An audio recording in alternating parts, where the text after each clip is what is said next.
everybody, today we're going to talk about how to read a knitting chart, and today we're going to specifically discuss how to read a lace knitting chart.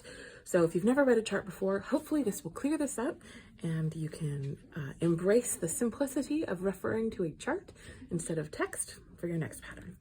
So you'll see here I have a chart and I've got some numbers along the side. The numbers indicate the row. So here I've got row 1, which I'll knit across this way. If you are knitting in the round, row 2 would start here and work across. Sometimes you will see the number 2 on this side if you're knitting a shawl or a scarf or something that is not knit in the round. You'll do this for your first row and then back across for the next row. The idea for the chart is it's almost like looking at one of those punch cards that they used to use for computing, where you've got indications of what you're supposed to do punched into the card ahead of you, and the diagram almost looks like a miniature version of what your finished project will look like. So as part of this chart, we have the chart itself. We also have a bit of a legend here. So if you see a square that has a 0 in it, it means you're supposed to yarn over. If you see I guess this would be a forward slash. If you see this kind of a slash, it's a knit 2 together.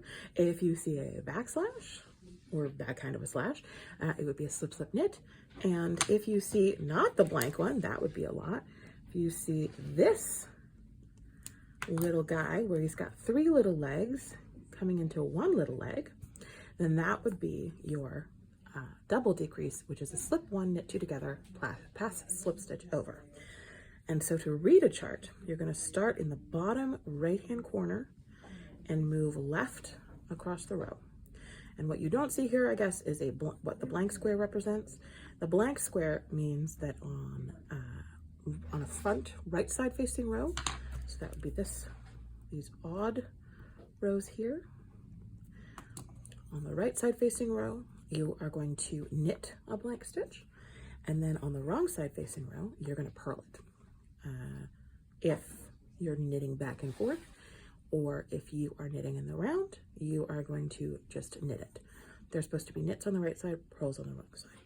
Okay, so let's start and read the chart together. So we're going to start in this corner here, the bottom rightmost corner, and we're going to start with a yarn over.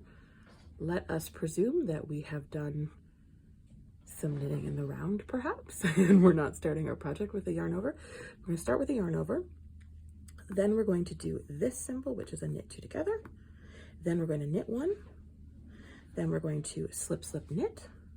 Then we're going to yarn over. And typically in a chart, they won't chart out the entire project. They will usually just chart out the repeat. So in this pattern, you would get a suggestion to do the repeat until you hit the end of the round. So this is 1, 2, 3, 4, 5 stitches. So maybe you have a total of 20 stitches on your needles, and so you're going to repeat this 4 times.